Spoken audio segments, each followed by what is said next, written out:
Last time on the Perfect Draw, Nailed it.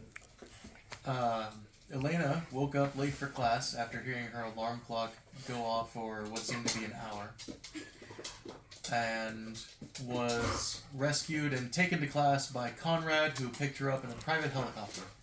She was subsequently yeeted into the classroom.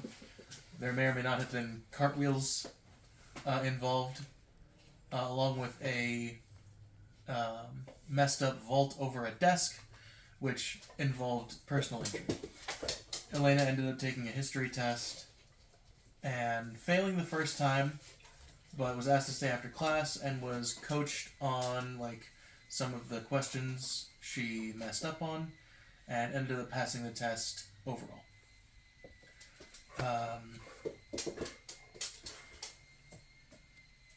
The professor Garfield asked Elena if she could pick up, go on an errand run for her, gave her a list of things that she needed to pick up from Shuffle Square, and took Aggie along with her. Both of them found that the main thoroughfare that led into the square was cordoned off by a apparent construction property, or a construction site put up by Dimensional Mechanics. Dimensional Mechanics, which was odd because they don't usually handle construction inside the city. The story that was fed to them after they tried to gain entry but were denied was that the city asked them for assistance because the usual company that handled construction was too busy to handle it, and asked Dimensional to come in their stead. While Elena and Aggie were investigating, they noticed an ominous blue pulsing glow, which was explained away as construction, welding noises and lights and such. And so we were like, okay, we totally believe you. So we went around a corner, and Elena asked Aggie if she could use her recording streaming drone to go and get a bird's eye a view of things. And we recorded an ominous otherworldly sphere. We couldn't quite tell. Concave. Indeed, it was. We weren't. I don't think we were exactly sure whether or not it was concave or convex. We couldn't tell what dimension it was going in or out. But it was glowing and pulsing with a weird blue light. We ended up going to either Shuffle Mall or the local mall where we had the tournament at the start of the campaign. Top Deck Arena Mall. Top Deck Arena Mall.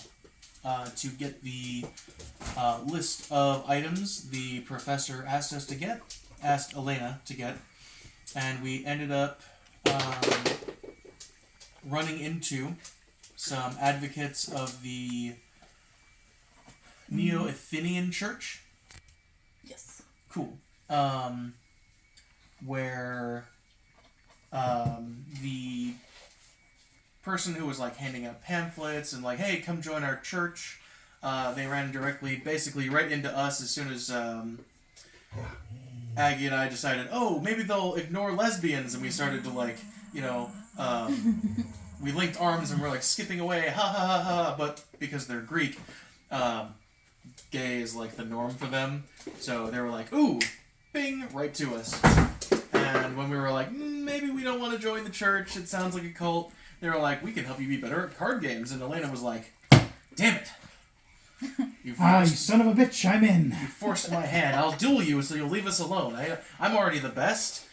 Very much not the best right now. So they end up dueling, and we find that the advocate has an archetype of ultraviolence. And Elena is subsequently squashed. And she was damn it, now I have to be a member of a cult. Aggie, help me out. You can get me out of this, right? And then Aggie duels and loses, unfortunately.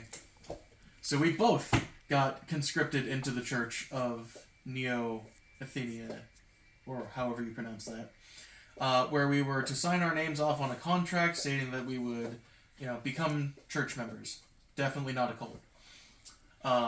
But Elena managed to forge her signature as not her own name, and instead wrote Conrad's bitch. Whereas, while Aggie decided to do the same thing, somehow, magically, her signature was rewritten into her own name. So she was contracted into being a church, not a cult member. We ended up getting all the stuff we needed for the professor, and I think at this point, Conrad met up with us at the mall, but I cannot remember why. No, I think you guys left the mall and came to meet up Conrad at the college. Okay, we went back to the campus and met up with Conrad to relay all the information we had learned thus far about the construction and the company that was doing it, along with asking for his help to try and get us out of the church contracts. But as his funds were still frozen from the tournament beforehand, he was unable to help us currently. So we decided, let's fix that problem so we can fix a different problem. We went to the computer science lab, found someone that Aggie was familiar with, and said maybe he can help us out. Milo. Milo, which was one of Aggie's online streaming friends. He was also Immortal Gamer. Immortal Gamer, yes. He was also in the tournament and was knocked out, I believe, in the first round. But when we asked him for help, he seemed very efficient at what he did and was like, hey, it'll take me like an hour. Come back and see me and I'll get your stuff taken care of and you'll have access to your money again. I'm like, okay, cool. So we left, and in that time when we were trying to burn that hour... Gary. We were looking for Jerry, who was an on-campus advocate for the church that we have been conscripted towards. But we could not find him. His booth outside of the cafeteria was empty and destitute, basically. We went inside the cafeteria. He wasn't there. And we thought maybe we can find him in like a school directory or like at the office. So we went and looked for him. Met up with the secretary at the front desk, who apparently had some kind of like distaste for Jerry, and told us that we could find him in the girls' dorm, B. So we were like, that's kind of weird. So we went and investigated. We went up to the dorm. We knocked on the door. Jerry was there, in a girls' dorm. He was a guy. We had to knock 3 times. We had to knock 3 times because he was busy doing something. We asked him, like, yeah, that's... Jesus. That'll be fun to review. We got him to finally get to the door, open the door. We asked him about the church, and he's like, it's too late. And then close the door. And then close the door in our faces, and we're like, huh, that was weird. That's weird. I don't like that. I don't like that. And instead of pursuing any additional information, we decided to leave. What can we do more at that point? Exactly. A wise decision. Indeed, wise decision. We leave him alone. We'll cross that. We'll burn that bridge when we get to it. So instead, we went back to, what was Mr. Invincible's name? Milo. Got Conrad's money situation taken care of. Billy Seven called. Billy Seven called Conrad. And told him the thing was all taken care of? Okay, so we got AKA Jennifer. Yeah, AKA Jennifer. AKA Jennifer. Got that straightened out. And instead we were like, well, okay, so what can we do now about this church issue? And Elena had an epiphany like, hey, wait a second. Professor Garfield was talking all this stuff about the church and the cult that it used to be like during the test and whatnot. Well, let's go talk to him, see if he knows anything. And he was like, oh, yeah, history about the cult and how it's totally not, as bad as it used to be. But now they're trying to find some artifact about unleashing evil or something. That was past tense. That's what like the historically they've been, but they've had a rebranding basically. Yeah. So they've rebranded out of like sealing gods into unleashing. No. They were. They were about unleashing. Yeah, they're about unleashing, and they've kind of like separated from that a little bit publicly. Okay. So that's the situation. And we were like, well, how do we get out of contracts that were made with the church about being members of the church? And he's like, I have no idea. But I have these wonderful He's like, oh, doohickeys and ancient artifacts about religious stuff. And we're like, why do you have that just lying around? And he's like, I don't know, come and see it. And we're like, okay, fucking hell. So we went and saw it, and like, he exposed us to like several artifacts of like, there was like a rosary, a crucifix, and prayer beads, and all sorts of other stuff. And then we finally get to like the actual artifacts that have significance to Greek mythology or the Athenian church. And we don't, Conrad and Elena don't react, but Aggie does. Aggie absolutely does. She's Up like, I feel until- weird about it. Yeah, I felt weird about this. Up until then, Aggie had been correcting Elena every time Elena said cult. Yeah, like, With we need to get church. you out of that cult. It's a church. And suddenly when she was exposed to this artifact, she's like, it's not a cult. Wait, I can say cult again. Yeah, okay, cool. And then we find out it has some kind of evil suppressing magic to it. And Elena has been, Aggie has been allowed to borrow this artifact. Along with, I believe, Elena, or all three of us have been given artifacts? Okay.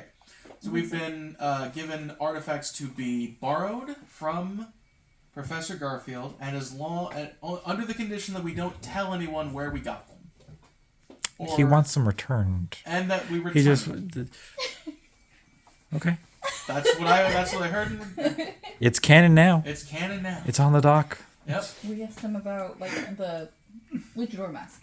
We also asked him about the Conrad. luchador mask. Conrad had the video. The security. Yeah, Conrad had surveillance of the golden fleece that he won in the initial tournament. And it was Was researched and then subsequently stolen by a cosplayer of one of the locally famous duelists, Lightning Bolt. And Who it was is stolen at the beginning of the game. yes, the fleece was stolen at the beginning of the session. I apologize for not getting to that earlier. I That's had okay. forgotten.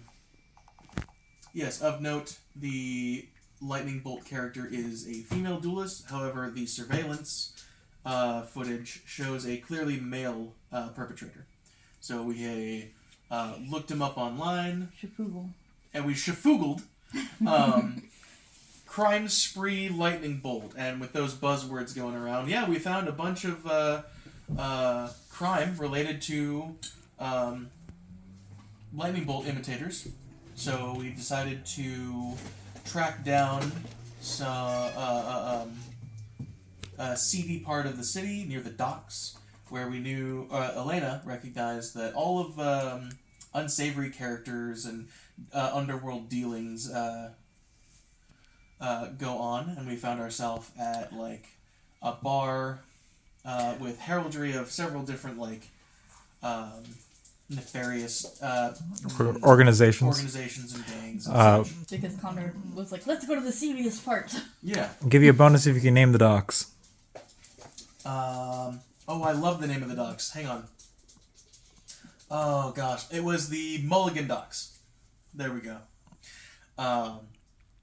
And Conrad threw his wealth around, asked for, what's the most expensive drink you have at this pissant establishment?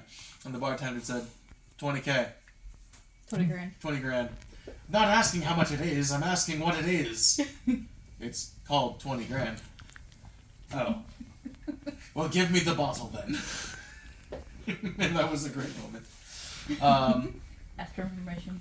Yeah, like where might and Conrad further went on to ask, where might I conduct or find ill-gotten goods or something along those lines? And the bartender pointed with his eyes, not any motion, but and he's like, will there be any other business? And Conrad was like, no, that's all we needed. So we took the bottle, went over to a corner of the bar where we found, I do not remember her name, but the self-proclaimed Pirate Queen. Pyrrha. Pyrrha. Pyrrha. Yes. We found Pyrrha the Pirate Queen, where Conrad subsequently had a duel for, I believe, our next bit of information, and I believe that's where we stopped the last session. Made quick work of her too. Yeah. Indeed. And he won.